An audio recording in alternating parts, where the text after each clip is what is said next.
अस्सलाम वालेकुम। क्या आप रात के वक्त अपने दांतों को खींचते हैं, क्लिंच करते हैं, या आपको ऐसे लगता है कि आप सुबह उठते हैं तो आपकी TMJs में पेन है, या आपको लगता है कि आपके मसल्स हर वक्त थके थके हैं? तो मैं आपको इस वीडियो में इन सब चीज़ों के बारे में बताऊं कि ये ऐसा क्यों होता है।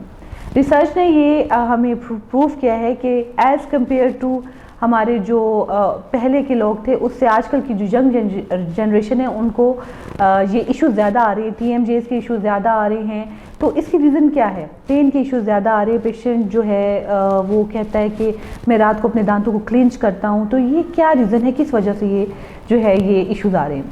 अब इसकी बहुत सारी रीज़न हैं। नंबर 1 सबसे जो टॉप मोस्ट पे है वो है स्ट्रेस।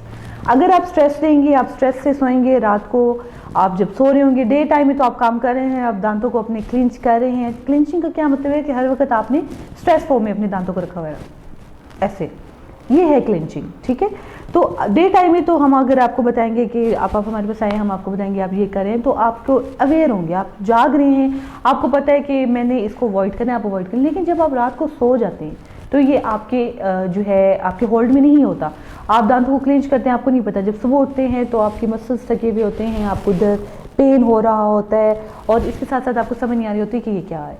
तो सबसे पहले तो ये जो स्ट्रेस है इसको रिलीव करें। ठीक है, अपने इन चीज़ों से बचने के लिए नाइट गार्ड लें, ताकि जो भी नुकसान हो, क्लिंचिंग से ना सिर्फ आपके TMJs को इश्यूज होगा, बल्कि जो आपके अपने हेल्दी दांत हैं उनका जो ऊपर का स्ट्रक्चर इनेमल है वो with the passage of time wear off हो जाता है, तो जिससे जो है आपको काफ़ी नुकसान होगा।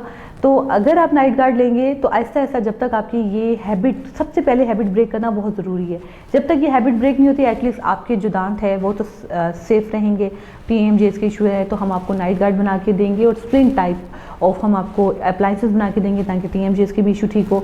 नंबर 2, आपने देखनी कि कॉज क्या है। आप कॉज ख़त्म नहीं करेंगे तो इशू रिजॉल्व नहीं होगा। कॉज को आपने देखना है कि वेदर मेरे दांत टेढ़े तो नहीं है, वेदर जो है मेरे दांत वो डीप बाइट में तो नहीं है, वेदर में कोई स्ट्रेस तो नहीं ले रहा, वेदर मुझे TMJs के वाकई में इशू तो नहीं है, मुझे कोई जॉज के इशू तो नहीं है। तो ये सारी चीज़ें आपको पता चलेगा, आप डेंटिस्ट के पास आएंगे, वो देखेंगे, वो फिर आपको उस लिहाज से काउंसिल करेंगे, और जैसे ही कॉज ख़त्म होगी आपकी क्लिंचिंग का इशू भी सॉल्व हो जाएगा। तो ब्रुक्सिज्म आजकल बहुत ज़्यादा, क्लिंचिंग, नाइट ग्राइंडिंग, इसको ब्रुक्सिज्म कहते हैं, ये आजकल बहुत ज़्यादा कॉमन होता जा रहा है। मेजॉरिटी ऑफ पेशेंट जब हमारे पास आते हैं, हम चेक करते हैं तो उनके दांतों पे वेयर ऑफ होता है। जब हम उनके साथ उनके रिलेटिव से पूछें तो वो कहते हैं हाँ, रात को ये दांतों को क्लिंच करते हैं, ग्राइंड करते हैं। तो ये हैबिट जो है ब्रेक करना बहुत ज़रूरी है, अदरवाइज़ जो है आपके दांत लॉस पे होंगे।